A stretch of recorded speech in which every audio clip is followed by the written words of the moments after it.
bring about destruction. The word used here, look at this word in the last word in the first line, vidhi. This word vidhi is very important. It literally, as it says in Professor Radhakrishna's translation, means to know, literally, but there's a little shade to this meaning. You may not be able to see that thing, but you have to try and understand it. Your senses may not tell you so. Your eyes, your ears, your whatever, your skin may not tell you so, but you have to see it. Your perception may be different, but this is the fact, that which you can't see. That's what we have the word vidhi for, which means to know, but it's know that which is beyond the senses, vidhi. There's a very beautiful story of this in the Ramayana. When Ram, Lakshman and Sita were going to the forest and saying goodbye to everyone, Lakshman touched Sumitra's feet. Who was Sumitra? Go on. Sumitra was Lakshman's mother. He touched Sumitra's feet, and in the Valmiki Ramayana, which is authentic Ramayana, we're going to have examples of Tulsidas Ramayana, Valmiki Ramayana, and so on. The Valmiki Ramayana is the original Ramayana. Sumitra says a very beautiful thing as she gives Lakshman her blessing. He says, Raman Dashratam Vidhi, Mam Vidhi Janakatmaja, Ayodhyam Ataha Vidhi, Gachata Yakta Sukham. In this verse, she said the word Vidhi 3 times. This is it. Raman Dashratam Vidhi, Mam Vidhi Janakatmaja, Ayodhyam Ataha Vidhi, Gachata Yakta Sukham. 3 times the word Vidhi is used. The literal translation, Lakshman, you're going to the forest, then know Ram to be Darshat. Who's Darshat? Yeah, it's my father. Your mind may tell you that Ram is your older brother, but know that Ram is your father, and you have these thoughts that he's a brother. Don't have those thoughts. Just tell yourself he's a father. Do not think that Ram is Darshat, but know that Ram is Darshat. Next, know that Sita is your mother, like me. Yeah? No, Vidhi again. Know that the forest in which you reside is Ayodhya, because your senses may tell you that Ayodhya has a beautiful place with comfortable living facilities, a bed, an amazing blanket, pillows, but the forest where you live will have wild animals, you'll always be in a move, you continuously be looking for fruits, but just know that it's Ayodhya. And if you're able to know all of these 3 things, then you'll be happy wherever you go. The word vidhi is used. So even here, Shri Krishna is saying, know you that by which all this is pervaded is indestructible. Your senses, your eyes may not tell you. You can't see the soul from your eyes. You can't hear it from your ears. But just know you, by that which is all this pervaded, is indestructible. That's the meaning of the verb vidhi. So, then the question may arise in Arjuna's mind. Then what is that which we call death? If this is the soul, if it's impossible to destroy the soul, then what is it that what gets killed? The next verse answers this. Verse 18. Antavanta ime deha, Antavanta ime deha, Nitya sokata sarina, Nitya sokata sarina, Anashino prayam yasya, Anashino prayam yasya, Tasmad yudyasva Bhārata, Tasmad yudyasva Bhārata. Okay. It is said that these bodies of the eternal embodied soul, which is indestructible and incomprehensible, come to an end. Therefore fight, O Bharat. What's the word? Bharat. Go on, Veena. What's the meaning of the word Bharat? Which means Indian. It means it's the country where we're from, India. What is Indianness? Go on, Veena. Loads of meanings. The 4 main ones. Again, referring to the notes. Everyone's cheating in this exam. Knowledgeable.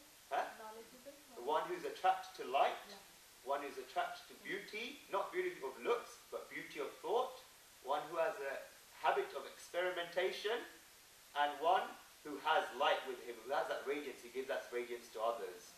And we explained that in detail last time. We also explained the 3 people after whom the word Bharat is named is Rishabdev's descendant, Bharat, who is a representation of Gnan, knowledge, Ram's younger brother, Bharat, who is a representation of Yagna, sacrifice, and also Bharat, who is the ancestor of the Pandavas and the Kurus, who represented bravery. At the age of 6, he faced a wild wild, fully grown wild lion.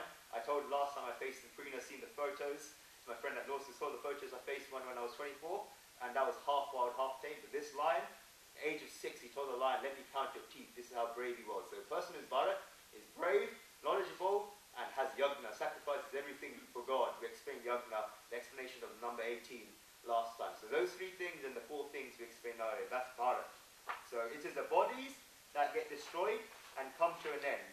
The word vanta is used for end. You see the word vanta, anta vanta, the word used for end.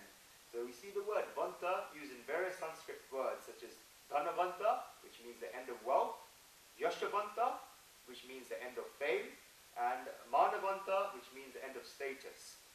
So in the same way, the word vanta is used in the form antavanta, meaning that which comes to an end. This is exactly what the body is like. The most unknowledgeable, ignorant people in this world are the ones that believe that they're the body and not the soul. It's scientifically proven by biologists that in 7 years, each and every cell of your body changes. Not a thing, even your brain cells change. You can remember what you did 40 years ago, even though if you show someone a photo of what they're like when they were 10, 20, 30, 40, only the people close to them will recognize that this is the same person. Nobody else would recognize it. You're not the same person. Your body always changing. So you can't say scientifically, not directly, scientifically it's proven that you're not the body. But those people that still think they're the body, most ignorant people of all. So that's the basic ignorance of human beings, and that's the reason for all sorrows, this identification with the body. So people always think to themselves as different, something else. If someone's riding a horse, then he'll never say that I'm the horse, because he knows that I'm the man, this is the horse, I'm the man that's riding the horse. If a person spent his whole life inside the house, he's not going to say that I'm the house. I'm the person residing within the house. So he knows that these 4 walls and the roof are the house, and he's the person living inside the house. That's the same way people always see themselves as different from something else. But when it comes to the question of the body and the soul, then the ignorance just starts there. This person thinks that I'm only here because of the body. This is ignorance. You're not the body, but you're the person residing within the body. You may have experienced this. Did you do meditation earlier? You may have experienced this earlier. You're indestructible, you're eternal, you're immeasurable, whereas the body is destructible, temporary, and measurable. That's why Shri Krishna tells Arjuna to fight, because these people are going to get finished anyway. They're going to get eliminated, they're going to die, they're temporary, they're going to die anyway. So if he doesn't kill Bhishma, Drona, Duryodhana and others, they're going to get killed because their ends are near. So when a bottle of medicine comes out of a medicine factory, it has an expiry date written in it. It's certain. It's also certain when the body will come to an end. So I may have explained earlier that you don't have a set number of years sometimes in your life, but you have a set number of breaths. So she did the meditation, the slow breathing, is very, very important. You slow down your breathing, you lengthen your life. So if Arjuna does not kill these people, then somebody else will. They're all temporary, and that's why Arjuna is told by Sri Krishna to fight. Now Arjuna is thinking, Lord, yes, what you're saying is true, these people's bodies are going to get eliminated, and they're going to die, but why should I kill them? Why should I have to grieve by being the person that has to kill them? I don't want to grieve for something like this. I could not kill them and let them die after 5 years, 10 years, 15 years. Why should I kill them? It's a very, very, very logical argument of Arjuna's. And Sri Krishna gives the answer to this in the next verse. If you read these verses without the commentary, and you see their Samkhya theory, then you won't be able to see the link between the verses, because it's all related to Arjuna's mindset. When you get explained to them, questions come into your mind, the whole Gita is written because it knows your psychology. It knows how you think. And as I was writing it, the question in my life at that time got answered like that. And the same thing will happen to you as you come to these classes. Your question will get answered. There's 3,000 pages of commentary. Each and every one of your questions will be answered. Guaranteed. Okay? Sri Krishna answers Arjuna's questions by not even having him ask the questions. He knows the state of his mind. So that's why each of these verses are very much linked when you look at Arjuna's mindset and his thinking. Okay, verse 19. Everyone with me? Last week was very complicated. We went through, just as a recap of last time, we explained all the different things, how you understand Gatasun and Agatasun. We don't say a person that's been killed and a person that's alive, we say a person with the body and a person without the body, because you're the soul and not the body. So we explained, Mira is going to explain once to us. There's A to F. Go on. I came half an hour late, so... No, last time. Yeah, you were there. You asked me to slow down. I remember. Well, I help you out. Okay. A, explain, imagine it. Yeah, you got to read it out to us. So, A is the soul, so that's the king. B is the intellect, which is seen as the queen. C is the conscious soul. Conscious mind. Conscious mind, okay. Which is the deputy prime minister. D is the life force, so the security guard. E is the body and the senses, so the head servant or the butler. And F is the world, so all the things, which is the palace. Palace. Right? The palace. Everyone got that? Anyone want to repeat? Repeat? Go on. Okay, so A is the soul, which is the king. B is the intellect, which is the queen. C is the conscious mind, the deputy prime minister. D is the life force, so the security guard. E is the body and the senses, so the head servant. And F is the world, so all the things, which is the palace. Excellent. Well, listen. So we said when it's Gatasun or Gatasun, the king, the queen, and the prime minister, they're the inner chamber. They stay whatever happens. Even the rest of them go. The servants, the head servant, the bodyguard goes away. They'll always be there. And it doesn't matter to the king. It doesn't matter to the head servant. So it doesn't matter to the head servant. He's lost his job. Doesn't matter to the king. Doesn't matter to the queen who the servant is stationed outside. So when you've lost the body, you lose, the world goes away, because the world only exists because you exist. If you don't exist, the world doesn't exist. So the world, the body, the senses, the body is the controller of the senses. The head servant, you can't have an arm on its own, you need a head servant. And also the conscious mind goes away. So all these people, conscious mind, who is the conscious mind, Nera? Deputy Prime Minister. Deputy Prime Minister goes away. So all these people go away with that inner core, the soul, the intellect, and the subconscious mind stay, whichever state. Agatasun, gatasun. So it's not whether you live or die, it's whether you've got a body or not. It's like the phases of the moon. It gets dark, then it comes back to light. It gets dark, it comes back to light. A lot of detail went into. Okay, let's go into verse 20. Okay. Oh, 19, sorry, verse 19, okay. Ya enam veti hantaram. Ya enam veti hantaram. Yaschenam manyate hatam. Yaschenam manyate hatam. Ubhautau na vijanito. Ubhautau na vijanito. Na ayam hanti na hanyate. Na ayam hanti na hanyate. He who thinks that this slays and he who thinks that this is slain, both of them fail to perceive the truth. This one neither slays nor is slain. So that's Arjun's question in his mind. Why should I leave? Why I should just leave them and let them die in 5 years? So Sri Krishna answers that. He who thinks that this slays and he who thinks that this is slain, both of them fail to perceive the truth. This one neither slays nor is slain. So Sri Krishna is saying that Arjun's whole thinking is wrong. That he's thinking that he's killing someone and the other person is being killed. The soul can never kill. The soul can never be killed. It's a body that kills, and it's the body that can be killed. It's Arjun's body that will kill another body, because his soul can never kill another soul, nor can it be killed by another soul. Shri Krishna is telling Arjun to get rid of this narrow way of thinking. So the soul is crying out because it's universal, and Arjun's thinking that he'll have to kill his dear ones, because everyone's bodies will be eliminated. Well, because these relations will be eliminated. But when a body dies, these relations end with it.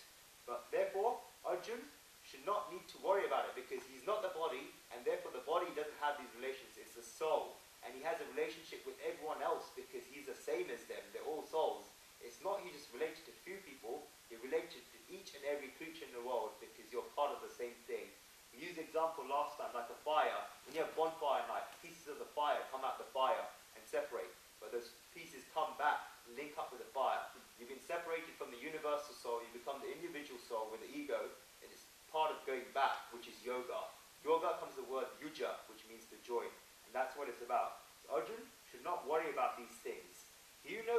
the immortality of the soul, he's always at peace.